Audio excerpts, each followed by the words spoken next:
சேலம் மாவட்டம் ஆத்தூர் அருகே சில மாதங்களுக்கு முன்பு காணாமல் போன 85 வயதான தெய்வானை என்பவரது உடல் வசிஷ்ட நதியில் எலும்புக்கூடாக கண்டெடுக்கப்பட்டிருக்கிறது. இதுகுறித்தான விவரங்களை நம்முடைய செய்தியாளர் சிலம்பரசன் வழங்க நாம் கேட்கலாம். சிலம்பரசன், விரிவான விவரங்கள் என்ன?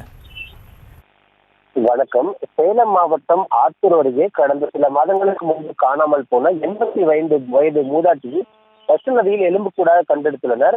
அந்த பாட்டி அணிந்திருந்த சேலை, சுருக்கப்பை உள்ளிட்டவற்றை அடையாளம் காண்பித்து காவல்துறையினர் தற்போது சடலத்தை மீட்டுள்ளனர். சேலம் மாவட்டம் ஆத்தூர் அருகே உள்ள நரசிங்கபுரம் நகராட்சி பகுதியில் வசிஷ்ட நதி கரையோரம் ஒரு பெண்ணின் எலும்புக்கூடு மிதப்பதாக அப்பகுதி மக்களுக்கு காவல்துறையினருக்கு தகவல் தெரிவித்தனர். இதைத் தொடர்ந்து அந்த பகுதிக்கு சென்று காவல்துறையினர் விசாரணை மேற்கொண்டனர்.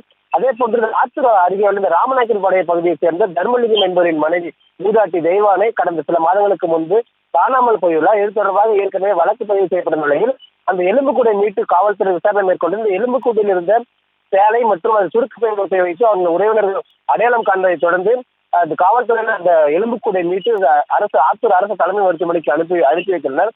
தற்போது இந்த காவல்துறையினர் முதல் விசாரணையில் அந்த காணாமல் போன தெய்வானியின் மனைவி தர்மலிங்கத்தின் மனைவி தெய்வானை என்பதும் விசாரணை தற்போது தெரிய வந்தது. தற்போது இந்த காவல்துறையினர் பிரேத பரிசோதனைக்கு பின்பு உடலை அவர்கள் உடலிடம் ஒப்படைக்க முடிவு செய்துள்ளனர்.